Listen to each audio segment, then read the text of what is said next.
सृजन और विनाश प्रकृति का नियम है, कोई भी इसका अपवाद नहीं है। इस बात को इस तरह से समझा जा सकता है कि धरती पर आई प्रजातियों में 99.9% विलुप्त हो चुकी हैं। इस वक्त मौजूद प्रजातियां 0.1% ही हैं, जिनमें इंसान भी शामिल है। इस सब में धरती पर सबसे ज्यादा समय तक राज करने का रिकॉर्ड डायनासोर के नाम है, करीब 16 करोड़ साल। वहीं पृथ्वी के सबसे अक्लमंद जीव इंसानों का अस्तित्व महज 20 लाख साल पुराना है। ऐसे में सवाल उठता है कि क्या इंसान धरती पर सबसे ज्यादा वक्त तक राज करने का डायनासोर का रिकॉर्ड तोड़ पाएंगे? जाहिर तौर पर इसका कोई सीधा और सटीक जवाब नहीं हो सकता है, सिर्फ अनुमान लगाए जा सकते हैं। और अनुमान लगाने के लिए पहले यह समझना जरूरी है कि डायनासोर 16 करोड़ साल तक अपना वजूद बचाने में कामयाब कैसे रहे। यह महज संयोग था या इसकी कोई खास वजह थी? आइए पहले इसे जानने की कोशिश करते हैं। डायनासोर धरती के सबसे अधिक ताकतवर प्रजातियों में से थे। वह जंगल राज का दौर था, यानी कमजोर किसी का शिकार बन जाएगा और ताकतवर राज करेगा। कुदरत का यह कानून शक्तिशाली डायनासोर के हक में गया। 16 करोड़ साल के इतिहास में किसी भी दूसरे प्राणी ने उनकी सत्ता को सीधी चुनौती नहीं दी। डायनासोर शाकाहारी और मांसाहारी दोनों किस्म के थे, मतलब कि फूड सप्लाई चेन के संकट जैसा भी कोई मामला नहीं था, जो ज्यादातर प्राणियों के विलुप्त होने का एक अहम कारण होता है। पर्यावरणीय स्थितियां भी उनके अनुकूल थी। डायनासोर गर्म रक्त वाले थे और फुर्तीले भी। अपनी बेपनाह ताकत की वजह से वे किसी भी प्राणी के आवास या इलाके पर कब्जा करने में सक्षम थे।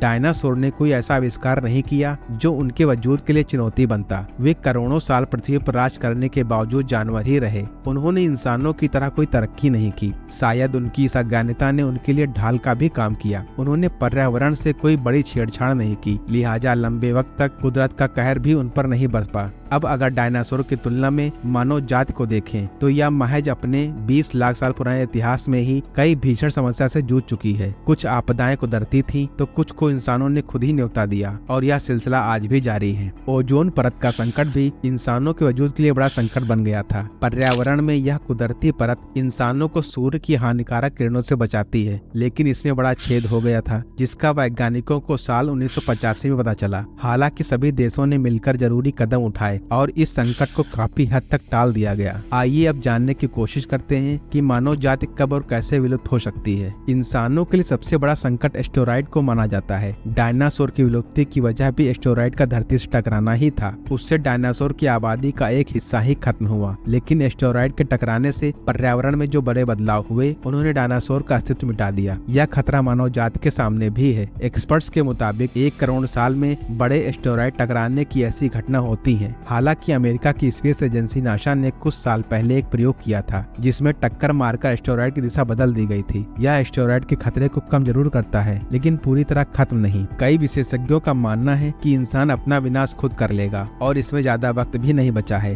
ब्रिटेन के एस्ट्रोनॉमर सर मार्टिन रीस अपनी किताब आवर फाइनल आवर में लिखते हैं कि 21वीं सदी के अंत तक 50% से अधिक इंसान अपना वजूद नहीं बचा पाएंगे। वह इंसान की विलुप्ति को तकनीक से जोड़ते हैं। मानव सभ्यता ने एटम बम और डिजाइनर वायरस जैसे कई खतरनाक हथियार भी इजाद कर लिए हैं, जो उनके वजूद के लिए खतरा बन सकते हैं। एडवांस बायोटेक्नोलॉजी से नए वायरस विकसित किया जा सकते हैं। यह आसानी से संक्रमित करने के साथ ही HIV और कैंसर जैसे घातक भी हो सकते हैं। भविष्य में बनने वाली सुपर इंटेलिजेंट मशीनें भी मानव सभ्यता के लिए खतरा बन सकती हैं। वैज्ञानिकों का कहना है कि इंसानों जैसी बड़ी और गर्म खून वाली प्रजातियां पर्यावरण के बड़े बदलावों को झेल नहीं पाती, जबकि मेढक और सांप जैसी प्रजातियां आसानी से कर लेती हैं। मेढक और सांप बिना भोजन के भी महीनों तक जीवित रह सकते हैं, लेकिन इंसानों के मामले में ऐसा नहीं है। डायनासोर की तरह इंसानों को भी नियमित तौर पर ढेर सारा भोजन चाहिए होता है। अगर ज्वालामुखी, हिमयुग और उल्का पिंड से फूड सप्लाई चेन में किसी भी किस्म की रुकावट आती है तो इंसान खतरे में आ सकते हैं, जैसे कि डायनासोर आए थे। वैज्ञानिकों का मानना है कि अगर हम आम स्तनपायी प्रजाति होते तो हमारा अभी 7 लाख साल तक और जीना तय था, लेकिन हम आम नहीं है,